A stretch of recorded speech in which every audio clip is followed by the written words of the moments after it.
Olá pessoal, tudo bem com vocês? Hoje nós vamos ver um artigo muito interessante sobre a história da Previdência, que completou 100 anos no Brasil. Será que nós estamos avançando ou regredindo? Então acompanha comigo esse artigo do Conjur, muito interessante, pessoal. Essa lei Eloy Chaves foi um decreto legislativo de 1923, marcou a criação da Previdência Social no Brasil, que completou 100 anos agora em janeiro. Criou inicialmente as caixas de aposentadoria e pensões, voltadas apenas às empresas de estradas de ferro, e isso lá no comecinho. Como que era para se aposentar? Você precisava ter no mínimo 50 anos de idade e 30 anos de serviço no setor ferroviário. O valor da aposentadoria era apenas um pouco inferior ao pagamento de quando o beneficiário estava na ativa.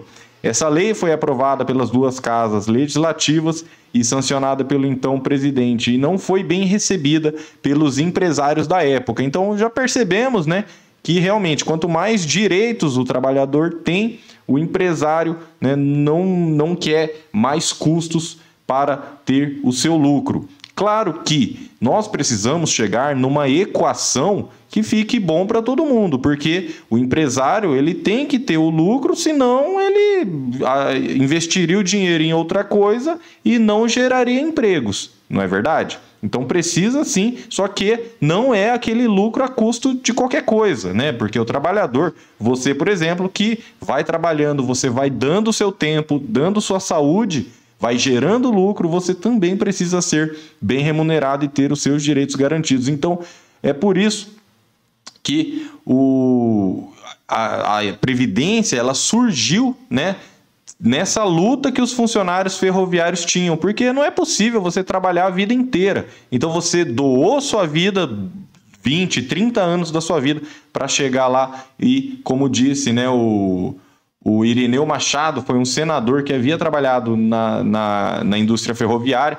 Ele falou, olha, nesse período da vida em que o homem começa a curvar-se para a terra em busca do túmulo, pense em obter as vantagens da aposentadoria. Os velhos servidores foram os que levantaram a ideia e recorreram ao coração generoso de Eloy Chaves, a quem coube a glória dessa iniciativa. Então, quando entra em vigor a lei, surgem surpresas. Todas as empresas vão buscando as interpretações capciosas e contrárias ao direito dos homens do trabalho. Então, é em cima de muita luta que surgem os direitos da Previdência Social, pessoal. Isso aqui é muito interessante, porque você pode ver que a cada reforma da Previdência vai piorando a vida do trabalhador. Isso é fato. Não teve nenhuma reforma da Previdência que melhorou a vida do trabalhador. Pode ver as últimas reformas. Essa lei 9.876 de 99, ela até veio ajudar algumas pessoas, prejudicou outras, mas aí depois as outras reformas da Previdência, a última sendo mais recente em 2019, aí, pessoal, realmente ficou muito mais difícil se aposentar. Então, esse artigo conta toda essa história, desde os ferroviários lá atrás, e a Previdência passou por grandes transformações. Naquela época, a população idosa era de apenas 4% do total da população. Só que em 2023 já são 15%, e em 2100 serão 40%. Então as pessoas vão envelhecendo mais, a idade, a expectativa de vida vai aumentando devido à melhoria da ciência, devido à oferta de alimentos para mais pessoas, e o pessoal vai tendo menos filhos, Quem aí não teve 5, 6, 7 filhos e depois os filhos, tiveram 1 ou 2 e agora o pessoal mais novo não quer nem ter filho ou então 1 filho no máximo, como é que fica, pessoal? Então, realmente a população vai envelhecendo, isso é um fato também observado em outros países, não é verdade, pessoal? Então, bônus demográfico, olha só, dura de 50 a 70 anos, em que a proporção de pessoas em idade ativa aumenta em relação às pessoas que se encontram em idade inativas. E depois a conta vai virando, Então, porque esses adultos vão virando idosos. Ao todo, a Previdência Social no Brasil passou por 7 reformas desde a redemocratização do país, em 1988. E olha aí, pessoal, desde 88 já tivemos 7 reformas da Previdência. A primeira ocorreu em 93 e atingiu principalmente servidores públicos federais, que passaram a pagar uma contribuição previdenciária. A segunda ocorreu no governo do Fernando Henrique Cardoso, em 98. Essa emenda constitucional 30 alterou as regras da aposentadoria, tanto do trabalhador do setor público quanto da iniciativa privada. Essa emenda constitucional 30 estabeleceu que o critério para inatividade dos servidores deixou de ser apenas o tempo de serviço, passou a considerar a contribuição. Também passou a ser exigido para aposentadoria na iniciativa privada. As mulheres teriam que ter 48 anos de idade e 30 de contribuição, e os homens 53 de idade e 35 de contribuição. Você lembra aí, né? E olha só, depois nos governos petistas também ocorreram reformas da Previdência, as duas primeiras no governo Lula, em 2003 e 2005, emenda constitucional 41 e 47, respectivamente. Na reforma de 2003, a aposentadoria do servidor deixou de ser calculada pela última remuneração e passou a considerar a média das contribuições ao regime próprio. E em 2005, nasceu no Senado e ficou conhecida a PEC paralela. Criou uma regra de transição para a aposentadoria integral dos servidores. Essa reforma também criou um sistema de carência e contribuições para proteger donas de casa e trabalhadores de baixa renda.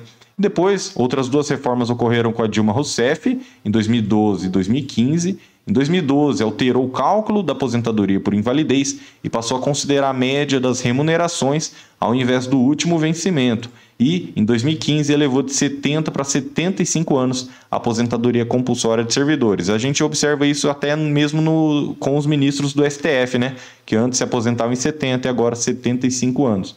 A última reforma ocorreu no governo de Jair Bolsonaro, em 2019, né? A mais recente que a gente tem na memória. A emenda constitucional 109 mudou os critérios para aposentadorias e também criou regras de transição. Então pode perceber, pessoal, que uma ou outra alteração foi para melhor, mas as reformas em geral, e eu não estou falando de presidente A ou presidente B, né? Eu estou falando de como o sistema foi formado. As reformas em geral realmente vêm tornando mais difícil a vida do aposentado. Só que o que você precisa saber? Que quando você entrega os seus documentos para o INSS, nem sempre ele vai oferecer a melhor opção possível. Muitas vezes está incorreto, né? Segundo dados de pesquisas dos institutos que estudam esse direito previdenciário, cerca de 2 a cada 3 benefícios do INSS estão incorretos, pessoal. Então, a gente vê que realmente é uma injustiça muito grande. E a gente vê também que a justiça, né, o poder judiciário, ele não quer saber de rombo da Previdência, ele não quer saber se vai quebrar, não vai. Não, ele quer saber da aplicação da lei e quer saber o direito do segurado. É por isso que muitas revisões, até hoje, somente na via judicial para sair. Então, às vezes, você foi atingido pelo fator previdenciário, mas com uma análise completa é possível verificar que você teria direito a uma outra modalidade de aposentadoria, ou então é possível verificar, né, que por questão de alguns meses você não teria direito também a uma modalidade que tiraria o fator previdenciário. Isso é só um dos exemplos, tá certo? Então, para fazer uma análise completa, pessoal, de todas as revisões possíveis, olha aí, o WhatsApp na tela é o 44 99868 3378, ou também do escritório de Brasília, é o 61 98522 0420, 61 98522 0420, porque aqui somos advogados há mais de 10 anos, né? A maioria dos processos, principalmente de revisão de aposentadoria, são online, sem audiência. Temos processos protocolados em todos os estados do Brasil. Então, para entrar com a revisão da vida toda, 44 99868 3378, e análise completa de todas as revisões possíveis, 61 98522 0420. Esse foi um vídeo um pouco diferente, né? Final de semana aqui, trazendo essas informações para vocês sobre as mudanças e para refletir sobre que caminho que estamos seguindo. Será que vamos deixar os direitos serem atropelados dessa forma ou vamos continuar lutando pelos direitos? Se você acredita que a luta é eficaz, então inscreva-se nesse canal para a gente continuar lutando juntos. Que Deus te abençoe grandemente. Um grande abraço e até a próxima.